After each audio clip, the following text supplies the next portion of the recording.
अस्सलाम वालेकुम dear student. आज का जो हमारा टॉपिक है वो है organelles of cell.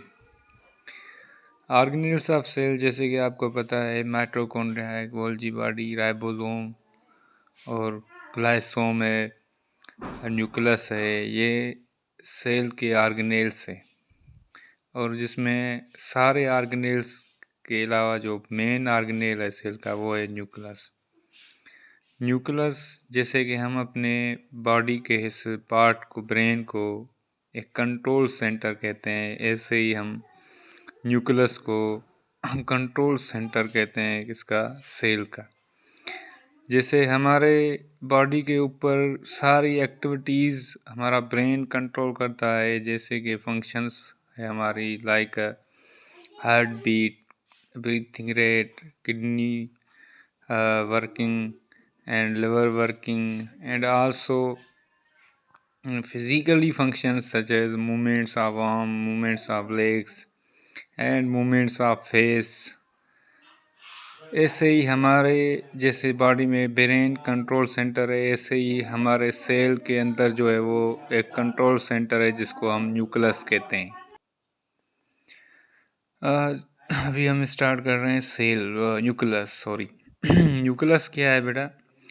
Nucleus is a largest organelle of cell.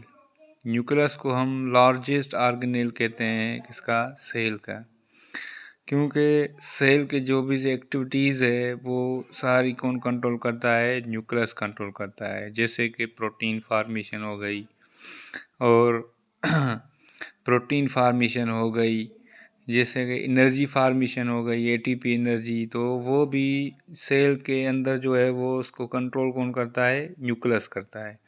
और उसके साथ साथ सेल के इनसाइड जो ट्रांसपोर्ट है, जैसे कि साइटोप्लाज्म और न्यूक्लियर मेम्ब्रेन के बीच में जो ट्रांसपोर्ट होती है, जैसे आरएनए ट्रांसपोर्ट होता है यानी, और जो भी न्यूट्रिएंट्स वगैरह ट्रांसपोर्ट होती है, तो उनको भी ट्रांसपोर्ट करने में जो किरदार है सारा न्यूक्लियस का है। इसलिए हम इसको लार्जेस्ट ऑर्गेनेल बोलते हैं सेल का। उसके बाद ये है कि it contain entire cell genetic information in form of DNA, यानी सेल की सारी जो मालूमात है, जिसे हम जेनेटिक इंफॉर्मेशन कहते हैं, तो वो सारी इंफॉर्मेशन जो है वो मौजूद होती है न्यूक्लियस के अंदर। किसके सूरत में मौजूद होती है? डीएनए की सूरत में।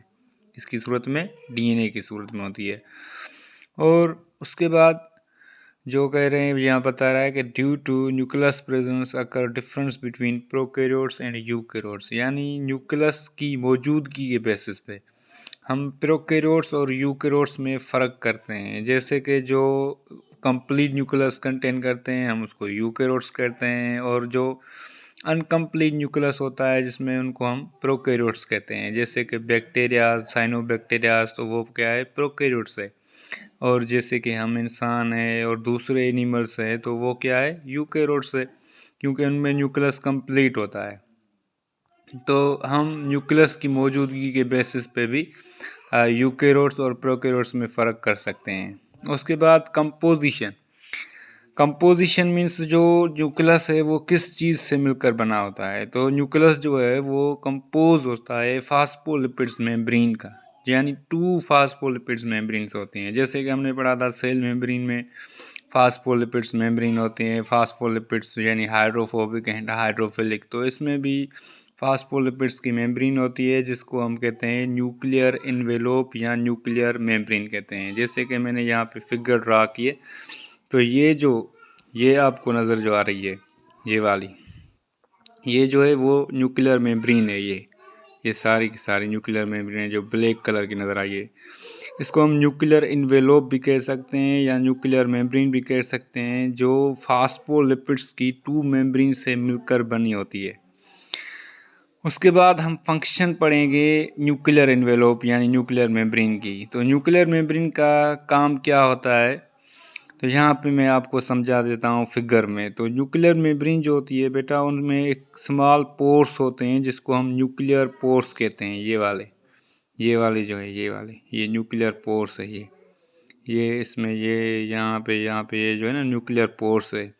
इनमें से क्या होता है कि जो ट्रांसपोर्ट सिस्टम है साइटोप्लाज्म और न्यूक्लियस के बीच में जो सारा ट्रांसपोर्ट सिस्टम है वो भी उसके ज़रिए होता है। और जो डीएनए, क्योंकि न्यूक्लियस के इनसाइड जो होता है वो डीएनए होता है। ये जो थ्रेड लाइक स्ट्रक्चर आपको धागे नुमा शेप नज़र आ रही है, ये डीएनए। तो ये डीएनए से जब मैसेंजर आरएनए बनता है तो वो मैसेंजर आरएनए साइटोप्लाज्म की तरफ जब आता है तो वो न्यूक्लियर पोर से पास होकर फिर साइटोप्लाज्म में जाता है राइबोसोम की तरफ, यानी जब प्रोटीन की फार्मेशन होती है।